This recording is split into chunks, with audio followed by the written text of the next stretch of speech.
All right. Good morning, good evening, and good afternoon. Or good morning, good afternoon, good evening. Doesn't matter what time of the day you're watching this, but thank you for watching. I am Danielle Janice, better known as Cute, Bald, and Cocoa Brown. I am here to give you another review on Married at First Sight, season number 3, episode 8-9. I am not really sure at the moment, but I am here to give you the review. Okay, quick recap of last week. They had the experts came over to all 3 couples' homes and gave them a fishbowl. And the fishbowl, they had different questions, mostly about sex, and more sex. To a point where since I'm, actually I'm shy, and so that maybe kind of clench my pearls and kind of cringe, and I was shy. Like a lot of the women, a lot of the couples, the females, they were actually kind of shy. Like, why are we asking these questions? Which I understand why. It's just right now, really. So, excuse me for a second. It's like 4 in the morning. Okay, so much better. Okay, so let's fast forward to last night. I had a great time tweeting with everyone. It was so much fun.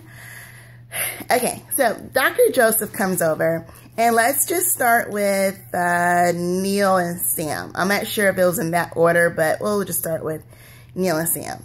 Okay, so from last week, their home wasn't comfortable enough for them, and they decided to move back to Sam's house. Now, mind you, Sam has a roommate with her, and immediately in my mind, I thought about Three's Company. Jack, Janet, and Chrissy. Now, I'm not saying that anyone, resembles those characters. It's just that immediately that came in my mind, like, okay, where's Mr. Roper? Where's, their friend Larry?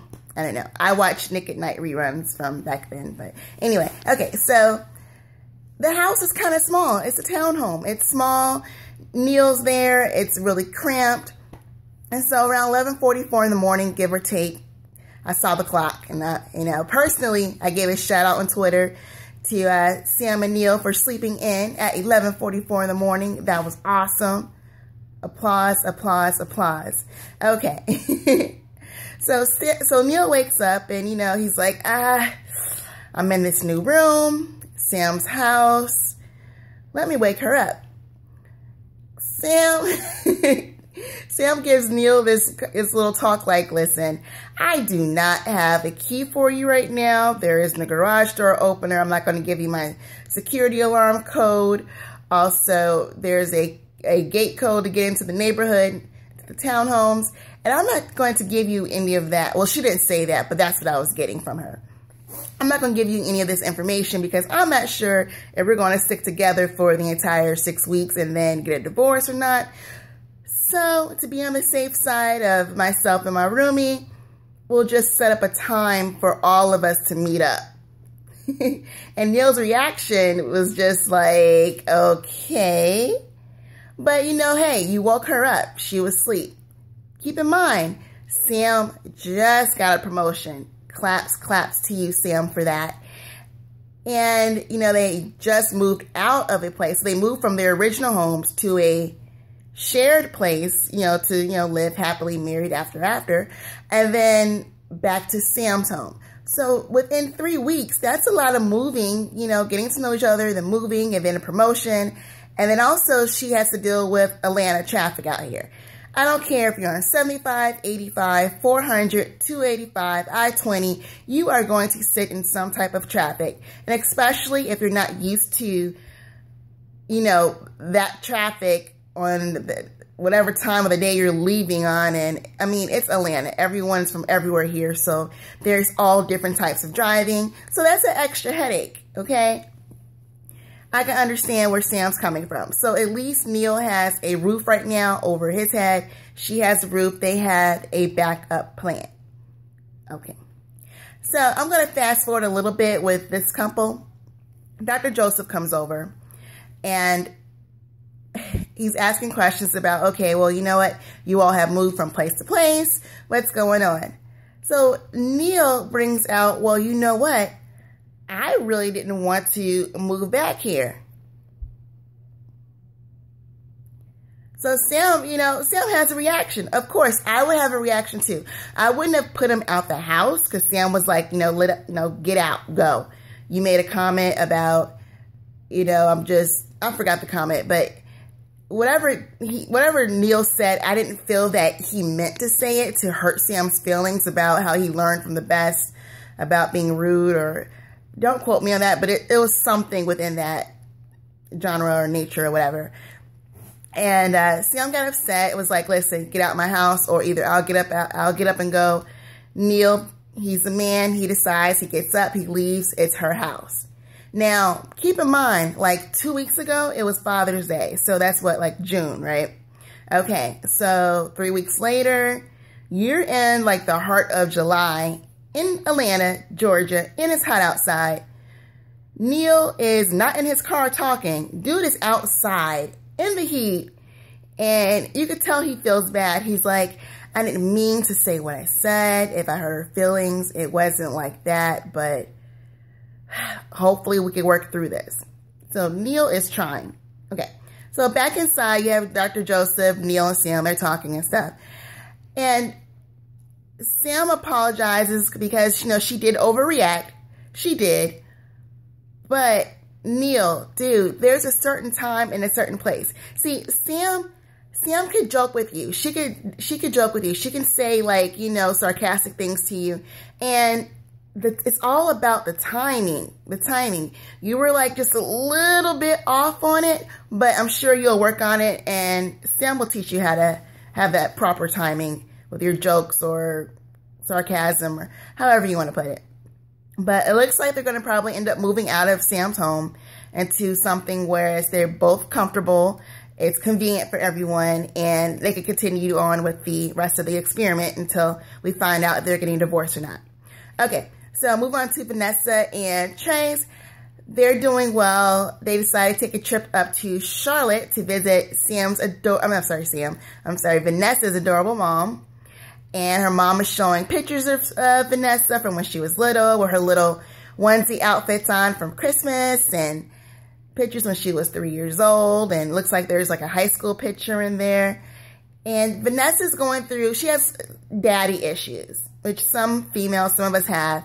Whereas, her father, her mother, they were divorced when she was 17, 18 years old. And then her dad just up and just left. I mean, not only did he divorce her mom, but he divorced the entire family. And so with her dad leaving, that's abandonment to her. And she doesn't want that with Trey. She doesn't want that with anyone. So she shuts down. And Trey's asking her, hey, tell me what's going on. And Vanessa's like, no, I'm okay. I'll be all right. Don't worry about me. But her mom let Trey know, like, listen, my daughter has these issues. We try to bring it out of her, but it's not just you, son. It's with everyone. And it's going to take time. And I tweeted and I said, you know what, Trey, just give her some time. It's like a novel. You don't jump to the end of a novel. You have to read through chapters. So this is one of the chapters of learning how your wife, Vanessa, is. And pretty soon you'll get to the end, or hopefully it'll never end. And the chapter keeps going and going. The novel keeps going, and you actually enjoy this book. Okay. Now we have David and Ashley. I'm rooting for Ashley. There's a lot of haters out there on Ashley. I understand, but I don't understand. Give this girl a chance, okay? I know David, he's sweet. He's trying so hard to make this relationship work. He wants this marriage. And guess what? Ashley wants the marriage too. I'm not sure if it's with David yet, but you have to give her time. She's warming up to him. It's just not easy for anyone just to say, you know what, hey, let me kiss you really quick. Kissing is really intimate. Let me go ahead and have sex with you. Having sex is intimate. Give her time. Give her time. So a lot of people on Twitter, they're blowing up saying Ashley doesn't have a personality, that David is trying too hard, that Ashley's taking David for granted. But people, David went out of town. What did Ashley do? She called him. She FaceTimed him. Okay, you could agree or not to agree with me. It really doesn't matter. It's my opinion. I feel that when you have someone who actually cares enough to wash your clothes, not only wash your clothes, but kind of sort of mess it up. She's showing that she cares. There's an attempt there. There's something. Give her time. I mean, yes, she doesn't think that David is, you know, attractive. He's not her norm or her standards or whatever, but I feel if David backed down just a little bit and ignore what his male parts are thinking and just get into the mind, you know, get into her mind, she will open up more, you know. I mean, the Ferris wheel last week, that was great, you know. It was romantic. It was fun. But you could tell he was trying to do something because he did the whole little tap, tap and squeeze over to her like he was about to kiss her. And it wasn't smooth. Let me put my glasses on for that one and teach you. David, I don't think that was smooth. That just, it wasn't smooth. It wasn't smooth yet. And I wasn't getting that vibe. So next week, it's going to be, you know, more drama because David's going to sit back for a bit and Ashley's trying to reach out and, excuse me, sorry about that. Ashley's going to reach out to him and it's like they have a little argument. I'm not sure what's going to happen. I can't wait, but stay tuned. Follow me on Twitter at Danielle, Danielle, Janice, Genise, on Twitter, and follow me on Instagram, and I'll be tweeting away next week. Thank you so much for watching. Please like and subscribe. Again, this is like, what, my third video ever on YouTube, so let me know what you think. Okay, have a great day. Thanks. Bye.